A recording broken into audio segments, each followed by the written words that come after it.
Welcome back to Shemsuniverse. So today, guys, we're going to discuss the most mysterious house in astrology, which is the 12th house. So the 12th house is all about the prior reincarnation that you were in and what you actually brought forth to your new life. So the 12th house is funny because it shows the paradox of our known universe. So when we discuss the first house, the 12th house kind of comes first, even though it's considered last. The 12th house is what you should really be looking at to see what baggage you're carrying over, if you have good or bad karma coming over to this next life, and what sort of obstacles you can expect that's going to be generated by your subconscious mind. Because our subconscious remembers our past lives, but we don't remember that because we only have use of 10% of our brains. The other 90% knows different things that we can't even recollect. So we're going to just go through each of the 12 zodiac signs and discuss how it actually incorporates with the 12th house. Before I even begin, I'm just going to be giving general summaries on each. If you guys do have any questions regarding any of them, just please let me know in the comments or DM me at Shemsuniverse 8.0 and I'll happily help you out. So to start off, number one would be Aries. So Aries in this house is somebody who had a very sudden death in their prior reincarnation. This is somebody that's going to have a very fiery passion to live life to the fullest, to take the biggest risk, to be the daredevil, to be that maverick, to be the person that actually pushes things forward, whether it be through business, through intimate relationships, through motivating their family. Everything to do with living the most fulfilling life that they can, they're going to be involved with. That's because they feel like their life in their prior life was cut short. So they want to make sure that they fulfill that void within this life. The positives of that are very great. Obviously, you have that cardinal energy in the 12th house, which is going to bring you a lot of good luck when it comes to starting businesses and it comes to just starting new things in general. You're going to be the person that people can look to and say, this person's brave, courageous, and you could be a real icon or role model to other people. So it's very, very good. The only negative parts is that you may view life as being in a bit of a rush. You may overlook certain things based on impulsive decisions. Just be very wary of that, but definitely follow the fiery passion that you have, and it will inevitably lead you to success if you keep going, even through some of the failures. Next one I want to cover is the Taurus in the 12th house. Taurus is all about like the hedonism, the enjoying of like intimate relationships and other things that come with intimate relations. So these people have the benefit of Venus, so they have random gifts with like music, art, creativity, and writing. For people with Taurus in the 12th, you'll have a random, it might not even be an aspiration, but you'll have a random skill set of being good with music and just being very creative with your words and so forth. This gives you a very grounding effect to the people around you. Your right brain will be definitely very enhanced. If you guys don't know, psychologically, your right brain is the creative side, whereas the left brain is the logical side. So when your right brain is more enhanced, you're able to think outside the box, and you can also innovate just like the Aries and bring forth new strategies to old concepts. You guys are very traditionalist, so what you're going to do typically is kind of lead more into who you were in the past life without even realizing that you're doing that. So if I had a Taurus in my 12th house, the main advice I can give you guys is to watch your patterns and watch the habits that you're undertaking. And because if you are able to see the type of behavioral patterns and just the physical patterns that you engage in each day, you can then change those things to then pivot your future. The next one I want to cover now is Gemini, which is our number 3. Gemini is okay in the 12th house. It's not the best. It makes you kind of scattered. Gemini people were somebody who might have been considered a bit of a gossip in a prior life. They may have been somebody who was a bit scattered, not considered very organized. So what you want to do in this lifetime is make sure that you're using your communication skills for vital reasons. You're going to have a very verbose sort of vocabulary. You're going to be able to really articulate things and make people believe in things. That could be good for things like sales, being a lawyer, anything to do with just communicating or at least writing things out. But you really can get your point across in a very strong way that very few other types of people can.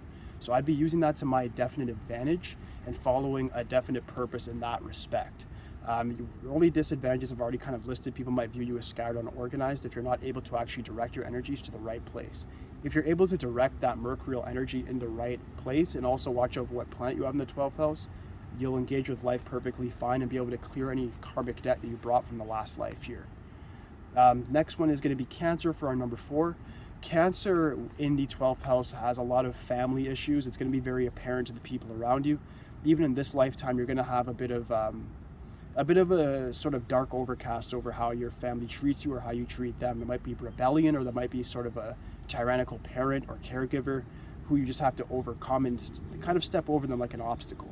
And when you have that, you just have to realize that you're dealing with things from your ancestry. You're dealing with a prior past that even in your past you had issues with your family. So you need to actually engage fully with this darkness. It's a water sign, it's emotional, it's cardinal, it's strong. So you need to make sure that you're the person, the primary force starting and going through this problem and facing your fear. Because if you don't face the fear, it's going to become a reoccurring theme through the rest of your life. Even if you leave your parents' house, it's going to come back to you in marriage, it's going to come back to you through friendships. So you want to actually engage with the darkness, the dark feelings that you have, your shadow side, and really overcome and understand it. All right? The next one I want to cover is what I have in the 12th house, which is Leo.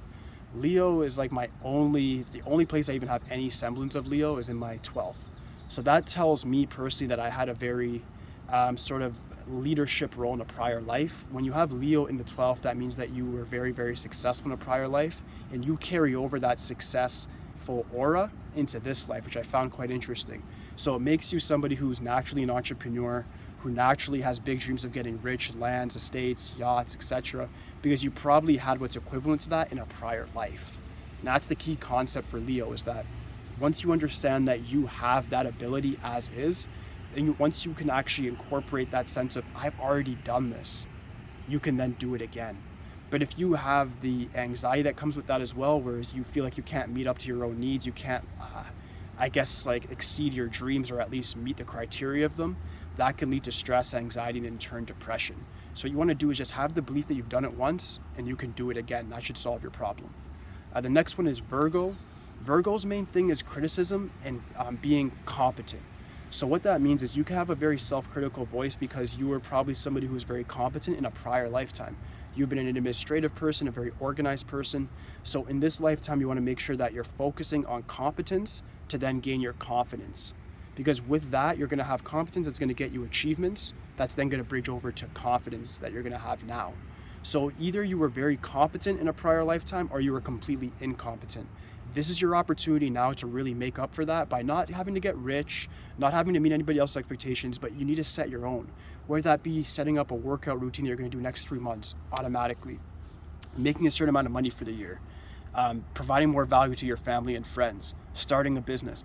What you want to do is make sure that whatever you're undertaking in, you focus on competence, not really the end result. Focus on your processes and everything else is going to come together like a puzzle, but you weren't even trying to put it together. You were just doing what was necessary and it all just will come together for you. That's how your stars are going to align very naturally. Now, the next one I want to cover now is Libra. Libra is always related with relationship issues. When it comes to the 12th house, the Libra is going to give you sort of an issue when it comes to intimate relationships and one-on-one circumstances. So you're going to have a bit of a situation when it comes to meeting the expectations of your significant other or your family. And what you need to do is, if Venus is weak in your chart, you're going to have issues. If Venus is strong in your chart, then you're going to have a very great family life and it's not going to be much of a challenge. But even if Venus is weak, I make this video for you guys, all you have to do is really, really focus on what value you're bringing to your social setting through friendship groups and also through your significant other and your family. And make sure that in all those circumstances that you are providing great value and don't worry about anything else. As long as you're providing the value and showing the respect that's a necessity and exceeding people's expectations, everything else will fall into place for you. Next one would be our 8th is Scorpio. Scorpio is very sticky. Very, very difficult in the 12th house. This is one of what they consider the worst to have. In astrology and in numerology, I also want you guys to remember, I'm giving you guys these opinions just because I know there's greater challenges in certain signs and certain numbers. But in astrology and numerology, we do not really believe in positive or negative. There just is what is. I used to have an old saying, it is what it is. And that's what it comes to when we discuss all of these things. Once you're able to understand the puzzle pieces, once you're able to understand what you have to do, it becomes it is what it is because you can get through it and you can use it to your advantage. So if you have Scorpio here, you're going to have a lot of, you may have had a very weird death. That may have been caused by stress or anxiety in your prior life. And in this life, you're meant to really be successful. And the thing about it is that you're going to have a lot of dark feelings that you're going to have to get through. This particular sign in the 12th house, the main saying for it is accept the darkness. And the reason being is because you have to accept the dark feelings that you have. You may have feelings that go completely counterintuitive to everything that you've been taught through your nurturing, meaning through your parents or your caregivers or whoever.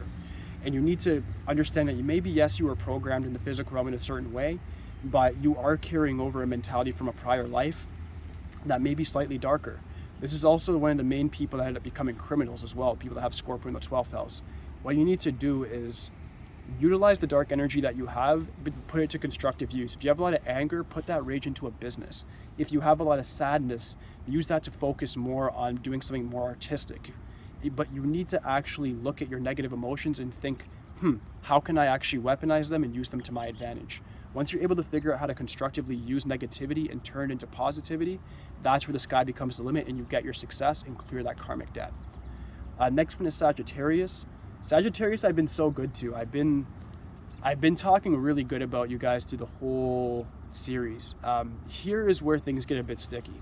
If you have Sagittarius in your 12th house, that means that you've been a bit of a wanderer in a prior lifetime.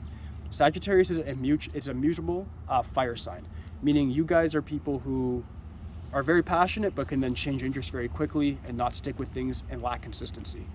That might have been your storyline to prior lifetime that led people to think you're irresponsible, scattered, very similar to Gemini. So what you have to do now is really put the pedal to the metal, focus on a goal, initiate action, and complete it.